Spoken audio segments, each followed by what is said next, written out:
বিদেশে অবস্থানরত আমাদের বাংলাদেশে কিছু ইউটিউবার আছে, ছেসরা ইউটিউবার, এদেরকে গুঁতে মারার জন্য আমি এসেছি। এরা বাংলাদেশ তলায় যেতেছে, বাংলাদেশের অবস্থা খারাপ, বাংলাদেশে যে কত মানুষের মৃত্যু হয়েছে এখন পর্যন্ত অগণিত। আমরা কোনো খবর পাই নাই যে কত মানুষ এখন পর্যন্ত মারা গেছে।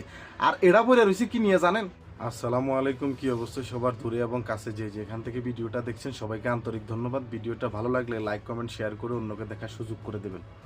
এই মুহূর্তে আমাদের দেশে চলতেছে কোটা আন্দোলন। কোটা আন্দোলনে থমথমে অবস্থা, সেনাবাহিনী মোতায়েন, কারফিউ জারি, দেখা মাত্রই গুলির নির্দেশ, এইরকম নির্দেশনা দেওয়া হয়েছে। পুরো ইন্টারনেট দুনিয়া থেকে বাংলাদেশকে বিচ্ছিন্ন করা হয়েছে। প্রবাসী যে মানুষগুলো আছে, এই প্রবাসী মানুষগুলো কোনোভাবেই তাদের ফ্যামিলির সাথে যোগাযোগ করতে পারতেছে না।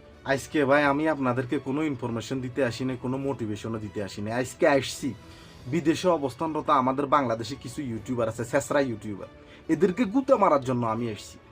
এরা বাংলাদেশ তলায় যেতেছে, বাংলাদেশের অবস্থা খারাপ, বাংলাদেশে যে কত মানুষের মৃত্যু হয়েছে এখন পর্যন্ত অগণিত। আমরা কোনো খবর পাই নাই যে কত মানুষ এখন পর্যন্ত মারা গেছে। আর এরা বলে রয়েছে কি নিয়ে জানেন?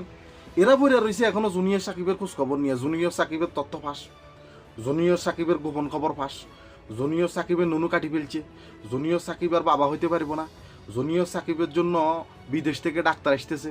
লা হাওলা ওয়ালা কুওয়াতা ইল্লা বিল্লাহ। তোদের কোন মাটি দি বানাইছে রে ভাই? তোরা কোন মাটির তৈরি একটু আমারে বলতো, আমার একটু বল। আমার একটু বললে আমি 42 বার কানে ধরি উঠবো আর বমু আত্ম করলে কোনো ভিডিও টিডিও বানাইতাম না।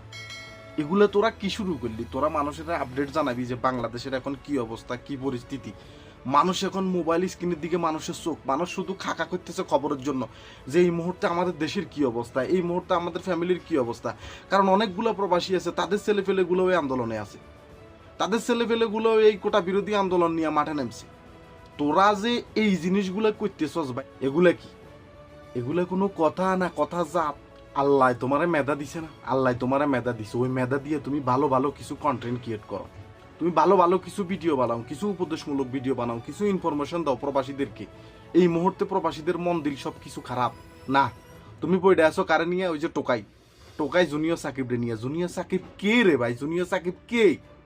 এই তো একটা টোকাই, এ একটা স্মাগলার, এ একটা মাদক ব্যবসায়ী। এ কি বাইতুল মোকাররমের খতিব? যে না, ওই বাইতুল মোকাররমের খতিব যে আমরা সবাই ওরা নিয়ে ভিডিও বানাই দিছি, ওরা নিয়ে ভিডিও বানাই, আমরা ওর পাশে আছি, আমরা ওর পাশে থাকতেছি। ওই ভালো একজন লোক, হয়তো টোকাই রে ভাই।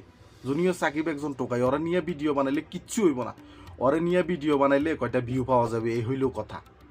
এটা হইল কথা, নাইলে আর কিচ্ছু পাওয়া যাইব না। এই মুহূর্তে দেশের অবস্থা খুবই খারাপ, অত্যন্ত খারাপ অবস্থায় আছে প্রবাসীরা, একদম অসহায় অবস্থায় আছে প্রবাসীরা। 2-3 দিন যারা ফ্যামিলির সাথে কথা বলতে পারে না, তাদের মনের অবস্থা হয় কি? আপনি যদি কোনো লিঙ্কে কোনোভাবে যদি দেশের কোনো খবর পান, দেশের কোনো ইনফরমেশন পান, এই ইনফরমেশনগুলো দিয়ে আপনি ভিডিও বানান, ভিডিও বানায় আপনি প্রবাসীদেরকে জানান যে না, আপনারা টেনশন করেন না, দেশের অবস্থা মোটামুটি ভালো আছে।